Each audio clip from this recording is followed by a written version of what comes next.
शहीद परिवार का अपमान, देर रात घर में 30-40 लोगों का घुस जाना, रोहिंग्या बताना, बांग्लादेशी बताना, वो भी उसे जिस परिवार का सदस्य जिसने कारगिल युद्ध की लड़ाई लड़ी हो।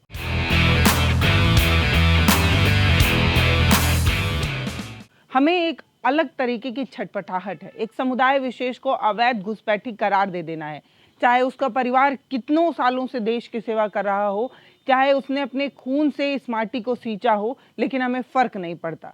कुछ हैं ऐसे दूषित मानसिकता के लोग जो किसी के घर में भी घुसकर उसके दस्तावेज मांग सकते हैं। ये कहते हैं कि प्रूफ करो, तुम भारतीय हो। अगर नहीं प्रूफ कर पाते हो तो तुम्हें बांग्लादेशी, रोहिंग्या और कुछ भी कहकर भारत से बाहर निकाला जा सकता है। ये सब कुछ हुआ है महाराष्ट्र के पुणे में। किसके साथ हुआ है? उसके साथ हुआ है जिसने कारगिल की लड़ाई लड़ी। उसके साथ हुआ है जिसका एक पूरा खानदान जो है वो देश की सेवा कर चुका है। उसके घर में 30 से 40 लोग घुस जाते हैं। ये कहा जा रहा है कि कुछ धार्मिक कट्टरपंथी लोग थे, इनके साथ सिविल यूनिफॉर्म में पुलिस वाले भी थे। उन्होंने महिलाओं और बच्चों के साथ बदसलूकी की, घर के मर्दों को उठाकर थाने में ले जाकर बंद कर दिया। देर रात 3 बजे पुरुषों को छोड़ा गया, वो भी तब जब थाने में कोई बड़ा अफसर नहीं आया। अगर अफसर आता तो ये कार्रवाई और बढ़ाई जा सकती थी और उनके घर के लोगों को थाने में बैठाया, देर तक बैठाया जा सकता था। अभी भी 3 बजे छोड़ा गया था। ये पूरा किस्सा तब शुरू हुआ जब ये पता चला कि एक सैनिक परिवार का जो है वो अपमान किया गया, और वो भी तब जब उन्होंने कारगिल की लड़ाई लड़ी है। वो भी तब जब उनके दादा से लेकर चाचा तक सब देश की सेवा कर रहे हैं, जिनका खून खून इस माटी को सींच रहा हो, जिनका कोटि कोटि इस माटी के लिए न्यौछावर हो, उस परिवार पर इस तरीके का जलीलत भरा अपमान हम कैसे कर सकते हैं? एक भीड़ जो हिंदू संगठन का हिस्सा है, वो एक परिवार एक गली में घुसती है, घर में धड़ाधड़ घुसते हैं 30 से 40 लोग और प्रूफ मांगना शुरू करते हैं। परिवार आधार कार्ड, वोटर कार्ड और भी सारे दस्तावेज दिखाने की कोशिश करती है, लेकिन उन दस्तावेजों को जाली और फर्जी बताया जाता है। और ये कहा जाता है कि अगर आप अपनी नागरिकता प्रूफ नहीं करते हैं तो आपको बांग्लादेशी, रोहिंग्या साबित कर दिया जाएगा, आपकी नागरिकता छीन ली जाएगी, आपको देश निकाला दे दिया जाएगा। ये सब कुछ तब हो रहा था जब वो ये बार बार बता रहे थे कि उनके पिताजी कारगिल की लड़ाई लड़ चुके हैं। वो ऐसा शख्स जिसको उसकी सेवा के लिए सम्मानित भी किया जा चुका है, उस परिवार को अपमानित किया जा रहा था, लगातार अपमानित किया जा रहा था। क्यों? क्योंकि वो मुस्लिम समाज से आते हैं। बस एक समुदाय जिससे हमें विशेष तौर पर खींच है, जिसका नाम सुन लेने से हमें ऐसा लगता है कि वो घुसपैठी है। बस नाम ही काफ़ी है कि हमारे अंदर आग लग जाती है और हम उसे घुसपैठी, हम उसे किसी भी तरीके से बस जलील करने की कोशिश करते हैं। मैं आपको बताती हूँ कि ये पूरा मामला जो है वो 26 जुलाई का है, 11:30 बजे रात का है। महाराष्ट्र के पुणे के चंदन नगर इलाके का ये पूरा मामला है, जब रात 11:30 बजे 30 से 40 लोग जो है वो घर में घुस जाते हैं। पता ये चलता है कि सिविल यूनिफॉर्म में जो हैं वो पुलिस वाले हैं। ये भी पता चलता है कि बाहर पुलिस की एक वैन भी खड़ी है, गाड़ी भी खड़ी है, और परिवार वालों का ये आरोप है कि पुलिस वालों के साथ ये धार्मिक कट्टरपंथी जो है वो घर में घुस आए थे। बार बार हमें अवैध घुसपैठी करार दे रहे थे। हमने अपना आधार कार्ड भी दिखाया, हमने वो सभी दस्तावेज दिखाए, लेकिन तब भी किसी की भी नहीं सुनी गई। दरवाजे पर ठोकर मारी गई, गाली गलौज किया गया, जिसकी वजह से महिलाएं और बच्चे काफ़ी घबरा गए थे। घर में जितने भी पुरुष थे सबको पुलिस की गाड़ी में बैठाकर थाने ले जाया गया और देर रात 3 बजे पूरे परिवार वालों को छोड़ा गया। ये कहानी जो है वो कारगिल युद्ध में शहीद सैनिक हकीमुद्दीन के परिवार का है, और उन परिवार वालों ने ये बताया कि इन्होंने जो है, इनका पूरा परिवार, इनके पूरे पूर्वज जो है वो 130 सालों से देश की सेवा कर रहे हैं। इनके जो दादाजी थे वो हवलदार थे, और इनके जो चाचा हैं वो मध्य प्रदेश में डीएसपी के पद से रिटायर हो चुके हैं। इसके बावजूद भी इस परिवार के साथ इस तरीके की बदसलूकी हो रही है, इस तरीके से जलील किया जा रहा है। मतलब किसी की दाढ़ी और टोपी देखकर हमें चिढ़ होती थी, लेकिन क्या हम इतने ज़्यादा चिढ़े हुए हैं, क्या हम इतने ज़्यादा खींच गए हैं कि हम अब सैनिकों का भी अपमान करेंगे? वो जिसने अपने प्राण की बाजी लगाकर इस देश की रक्षा की हो, वो जो हर पल अपनी छाती आगे कर कर गोली खाने को तैयार हो, उसे भी हम जलील करेंगे, उसे भी हम अपमानित करेंगे। हमें देशभक्ति का सर्टिफिकेट बांटना है, लेकिन क्या हम उन्हें देशभक्ति का सर्टिफिकेट बांटेंगे जिन्होंने अपने सीने पर गोली खाकर इस देश की रक्षा की हो। ये कौन है जो हर इंसान को सर्टिफिकेट बांटते फिर रहे हैं? ये कौन है जिन्हें हर इंसान को देशभक्ति का सर्टिफिकेट देने की जल्दीबाजी है? गारंटी से कह सकती हूँ कि ये जो कट्टरपंथी हिंदू संगठन होंगे, इनमें से किसी के भी परिवार वालों का कोई भी ऐसा नहीं होगा जो देश की सेवा में अपने प्राण को न्यौछावर किया होगा, उनकी जान गई होगी। क्योंकि यकीन मानिए, जिसने देश की सेवा के लिए बलिदान दिया होगा ना, वो देश से प्रेम करता है, वो देश में सौहार्द बनाए रखना चाहता है, प्रेम बनाए रखना चाहता है। लेकिन ये जो कट्टरपंथी विचारधारा के लोग हैं, ये समाज को बार बार जलाने की कोशिश करते हैं। ये जानबूझकर ऐसे हंगामे पैदा करते हैं ताकि आग में घी बनी रहे, एक समाज दूसरे समाज से जलता रहे, कभी जाति के नाम पर, कभी धर्म के नाम पर, कभी किसी और नाम पर, बस आग लगी रहे।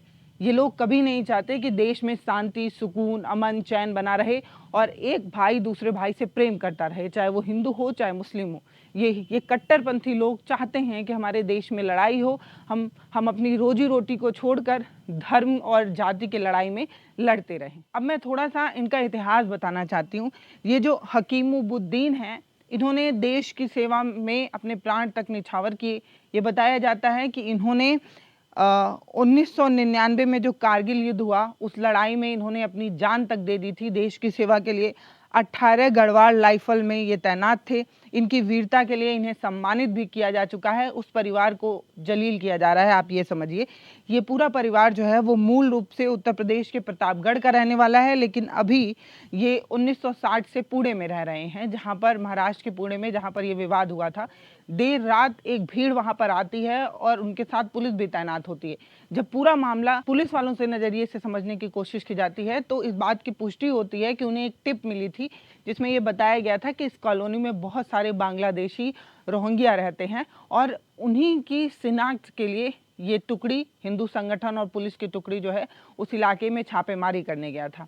अब ये कहा जा रहा है कि जब ये पूरा परिवार अपने दस्तावेजों को दिखा चुका है और ये पता चल चुका है कि इनमें से कोई फर्जी नहीं है, इनके पूरे दस्तावेज सही हैं, तो पुलिस वाले अब कुछ लोगों को शिनाख्त कर रहे हैं और जिन लोगों ने इस तरीके की बदतमीजी की है या जिन लोगों ने इस तरीके की चीज़ें की हैं, उनके खिलाफ एक्शन लेने की बात पुलिस की तरफ से कही जा रही है। कहा जा रहा है कि इन लोगों ने एक गुट बनाया और अपने मन से एक किसी के घर में घुसकर एक समूह बनाकर किसी के घर में घुसकर इस तरीके की बदतमीजी की। अब पुलिस इसके खिलाफ सख्त एक्शन ले सकती है। लेकिन परिवार वालों का लगातार ये कहना है कि उन्होंने दस्तावेज तभी दिखा दिए थे जब वो लोग घर में घुस आए थे। आधार कार्ड से लेकर कई जरूरी दस्तावेज दिखाने के बाद भी उन दस्तावेजों को फर्जी और जाली बताया गया।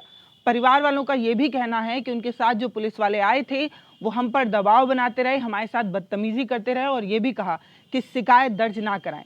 दबाव बनाने के चक्कर में वो घर के पुरुषों को उठा कर ले गए थे।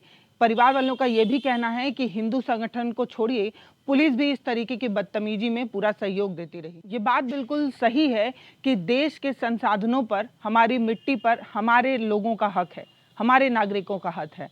लेकिन ये भी बिल्कुल गलत है कि हम किसी को भी फर्जी बताकर उसके साथ इस तरीके की बदतमीजी नहीं कर सकते, वो भी खास तौर पर वो जिसने अपनी प्राणों की आहुति इस मिट्टी को सींचने में दी हो, जिसका खून का एक एक कतरा इस देश की रक्षा में न्यौछावर हो चुका हो। यकीन मानिए उस परिवार वालों को कितना बुरा लगा होगा जिस परिवार के सदस्य को उसकी शौर्यता के लिए, उसकी वीरता के लिए उसे सम्मानित किया गया हो। आज उसी परिवार वालों से ये कहा जा रहा हो कि अपनी नागरिकता प्रूफ करके दिखाओ। वो क्या कहेंगे कि मैंने अपने पूर्वज इस देश की सेवा के लिए लौटा दिए।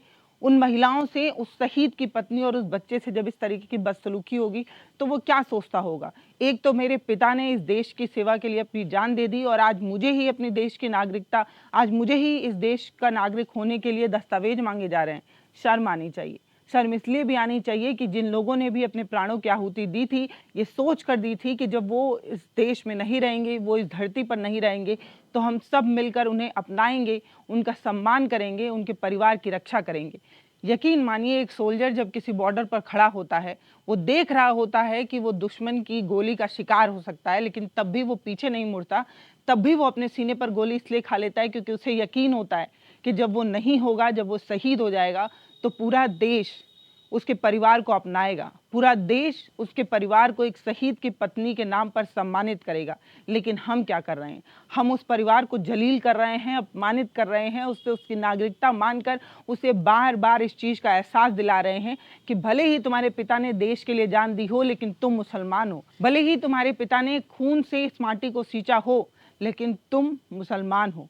मतलब इस तरीके की बदतमीजी के बाद भी, इस तरीके की चीज़ें होने के बाद भी हमें शर्म आती है कि उस परिवार को जाकर शिकायत दर्ज करानी पड़ रही है। हमें और आपको मिलकर इसके खिलाफ आवाज़ उठानी चाहिए।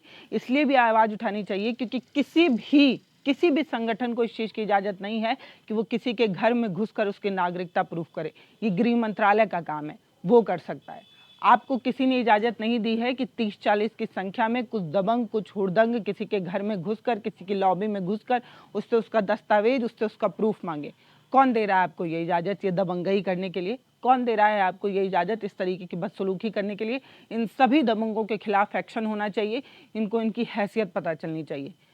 झुंड बना लेंगे गुंडों का और किसी के घर में घुसकर इस तरीके की बदसलूकी करेंगे, ये कतई बर्दाश्त की चीज़ नहीं है। वो भी खास तौर पर तब जब वो परिवार एक सैनिक परिवार हो, वो भी खास तौर पर तब जब वो एक शहीद परिवार हो। फिलहाल इस वीडियो पर आपकी जो भी राय हो वो आप हमें कमेंट सेक्शन में लिखकर बताइएगा। वीडियो को शेयर करिए, चैनल को सब्सक्राइब करिए। बहुत धन्यवाद।